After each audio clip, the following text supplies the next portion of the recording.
Have you ever studied hard, submit early, and still see 44% smiling at you? Let's talk about lectures, grades, and that one lecture everybody hates. My name is Fauzia Issa, and this is Inside Uni, the podcast where we unpack everything university. How teaching styles affect students, the good and the bad. You see that one lecture that nobody wants to go for their class, but you end up going because you are afraid for your GPA. Because if you don't go for their class, you feel like you are preparing a recipe to fail. There is this one lecture that nobody wants to go for her class. Like, and normally, you know how university they will say, oh, you can read and you pass. But this particular lecture, if you don't go, your friend can't even explain to you. You won't get it. So you just have to go. There is also another lecture, very calm, nice. You always like to go for their lectures, like whenever they are teaching, you enjoy it. But when it gets to exams, you say that, oh, my questions are from like teaching, like my every question that I will set will be from what I've taught you. But you go and you see some questions and you are wondering, like, were you ever absent in class, or because you are seeing different kind of questions and like you've never met them anywhere before. Also, that one lecture that always come to class, smile to you, like very friendly, but whenever it comes to grading you, some way somehow he will turn out to grade you very bad. You will not understand.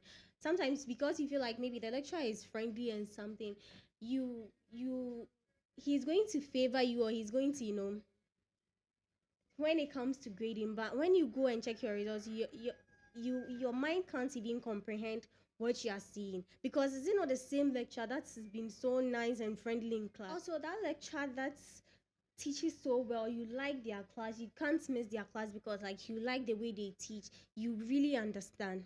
But when it comes to exams and grading, lotto numbers. I quite remember when I was in level 100, there was this lecturer that teaches so well. Like whenever you go for his class, you enjoy it. You be happy. You want to go. But whenever he gives us like interim assessment, lotto numbers, single two, single single six, single eight. So the best grade could be 15 over 30. The best grades could be 13 over 30. And that particular course, we did like IA 3 times. Normally, level 100, you would do like IA. Each course, you have like one I. But this particular course, we had three I's. But still, each one we do, lotto numbers. Lotto numbers, lotto. But this is the same lecture hall that you go, you are so happy. The lecture teaches so well. You know. But whenever you see the questions, like, or sometimes when the results come, you're like, is it not the same lecture that I enjoyed? That is campus. Also, that one lecture that when it comes to grading, he or she will take money from students. This my roommate told me that there is something in my school where everybody will do one particular course.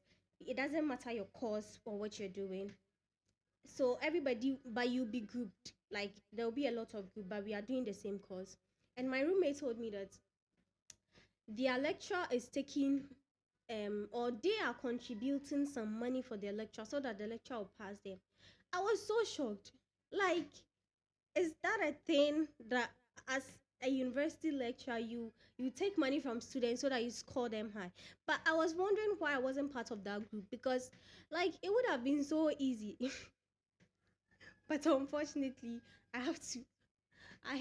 My lecture, I didn't even know him. Like I didn't know the TA because it was always online. So how would I even think that, oh, it's not a guys, it's not like I want to pay money or I don't want to learn or something. But sometimes it's like a bonus where you know that, oh, this course is fine because you can just pay some 20 CD, 50 CDs and it's fine. So that one lecture that's always postponed class, like every time canceling class, whenever you have this class and you go to campus or you go to your lecture, or they will tell you that, oh, the class has been cancelled, the lecturer is doing something there. This every time excuse, every time they are canceling class. And the painful part is that sometimes they reschedule it to your a time of your inconvenience.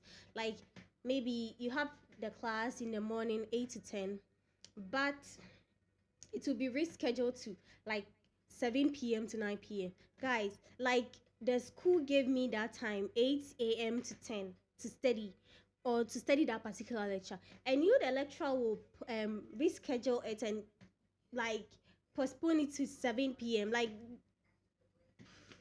guys, and also that lecture that will tell you, I have to sleep with you before I grade you or I give you good grades.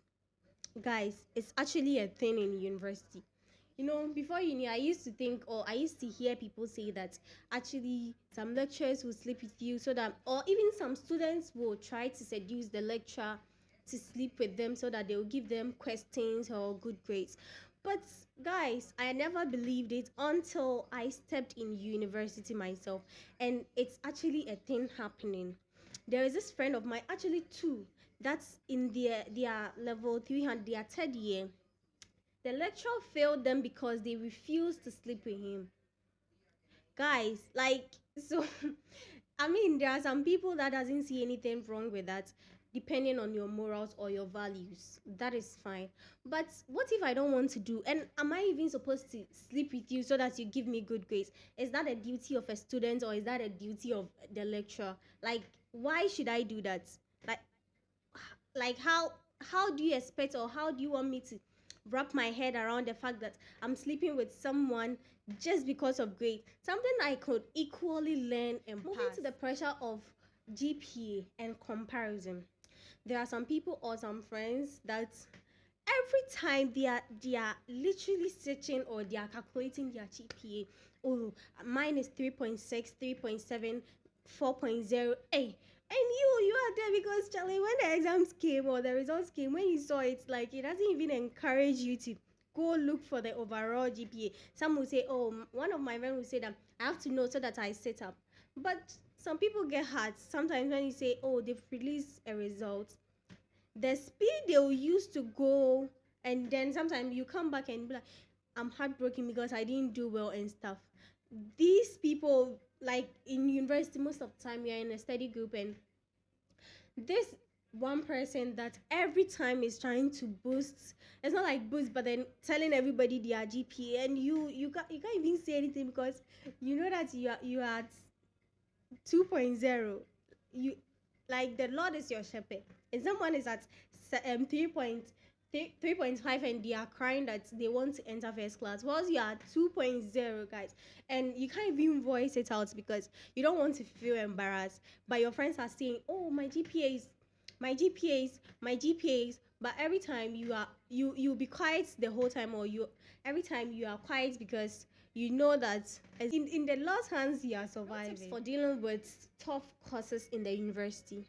There are surely some courses that are very difficult, and sometimes they don't even look difficult, but they are difficult. A course like political science, it's not difficult at all. But your first year, actually, I chose it as my heck because I didn't know. When I heard political science, what came to mind was similar to, maybe it would be something similar to government in senior high school. Everybody I meet on campus that I tell that, oh, or I say, Charlie, I chose political science as my heck. The person say, but why would you choose political science as your heck? And I'm like, but everybody, every single senior, let's say every single senior that I met on campus will say, why would you choose that?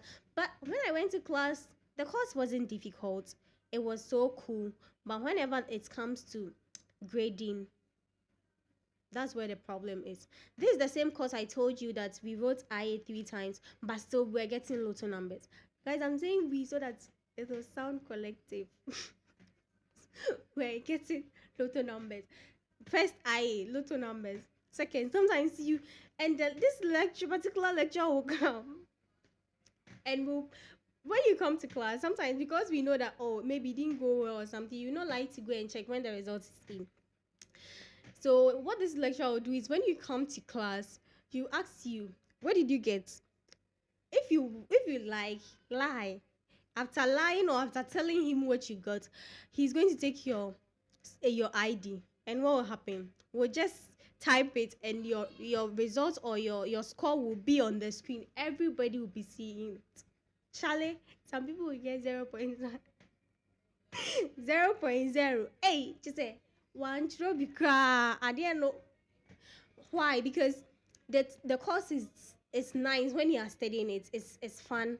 It's something that you want to be in the class, but some way somehow we always get the answers, or we are not able to get it right.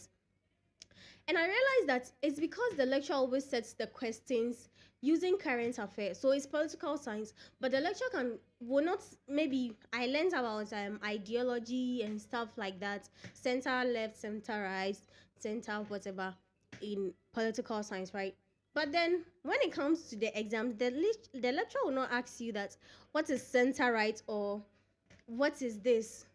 The lecturer will go and bring a question from what is happening in Germany, the current thing that is happening in Germany. And bro, how am I supposed to know what's happening in Germany? So what do? This is your lecture. You can't do anything about it. So if you want to pass, what do? You start listening to news. Start listening to current affairs, research. What is happening here? What is happening here? Because if you read your book, bro, you wouldn't get it. You would don't even worry yourself. You wouldn't get it.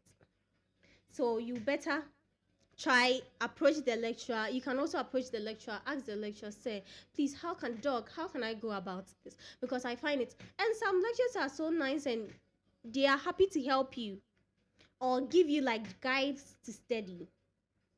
It's your tip. Handling disappointment and undergoing failures. Sometimes people or students, university students, feel so embarrassed when they have receipts. There's this one friend that I know that she has receipts, but she's not able to write because her roommate is in the same class. Like when she got a receipt when she was in level 100, and now she's even going to 300, but then she's not able to write the receipts because her roommate, who is in level 100, is doing the same course, and it's so embarrassing for you to just go and sit in the same class and do like write exams with the person know that maybe, oh, you are in your third year, but you still come. It feels so bad, and sometimes you feel ashamed. You don't want the person to look down on you. You don't want the person to think that you are not good enough, so you end up not writing at all. But listen, it happens. It happens always. There is this friend of mine actually that we went to ss my ss mate. We went to the same senior high school, and I've been seeing her in one of the courses. Like she after school I took a year, so like she's in level 300 now, or now level 400, and I'm in 300. I've been seeing her coming to my class to not study but exams. I was wondering, but then she told me she had a visit. It is normal seeing her. Then what happened? Like nothing will happen if you have resets. Just write, because if you don't write it, the more you are going for it, the more you are growing, the more you are stepping up. It becomes difficult for you to understand like level 100 stuff, right? So it's something that whenever you have receipts, it's just normal. People have receipts. People have receipts. You are not the first person. You won't be the last. So whenever you have receipts or something, just go and write. The person that thinks that you are a failure, or you are not good enough, allow them. They are now also coming through, like they are now going to go through the process. Let them also work, like show working, so that they will know that, oh, it's easy, so they will not get receipt, right? So receipt is just normal. That when you have receipt, you shouldn't be ashamed, rather step up and steady, because there are sometimes you not write so you complete, and when you complete, because you have receipts, you won't graduate. And it happens. Your mother would think that you are graduating, but you have a receipt in level 100 and you are not able to graduate, you see. And it's just because maybe you feel ashamed that maybe one of your roommates is in the same class, or you feel ashamed that your junior in school, senior high school, is in the same class. And sometimes, Charlie, it is you and your journey. It is fine for you to have receipts. It is okay for you to go back and write. Personal confession, guys. There's this one lecture that I said nobody wants to really go to her class, because I mean the lecturer teaches so fine, but somehow, some way, somehow, the lecturer is kind of aggressive. She is aggressive. She will tell you that it's not because of you that I'm going to change. Like, I'm not going to bring my voice down because of you so that you feel bad. So you have to get used to it. Bro, like, madam, relax. We are not fighting, you know. But then the lecturer will still tell you this. There was this one time that having online class with this particular lecturer, and she asked the question, and she was like, you can type it in the chat box. And I typed something like what I think the answer. Immediately the lecturer saw it. She was like, she mentioned my name. Go and delete whatever you've typed there before you confuse the whole class. Oh, madam. I thought he said there is no wrong or right answer here. So why this disgrace? In university, grades matters. Like getting good grades, it matters. But growing, personal growth matters more. When sometimes you are going through all of these, you just have to sit down, take a break, and continue. Your personal growth, being intentional about what is happening, being intentional about the behaviors of your friends, of your lecture, and growing and learning something from it matters more. This is Inside Uni podcast, and here, as you all know, we talk about all the unfiltered conversation about university life. See you in the next one.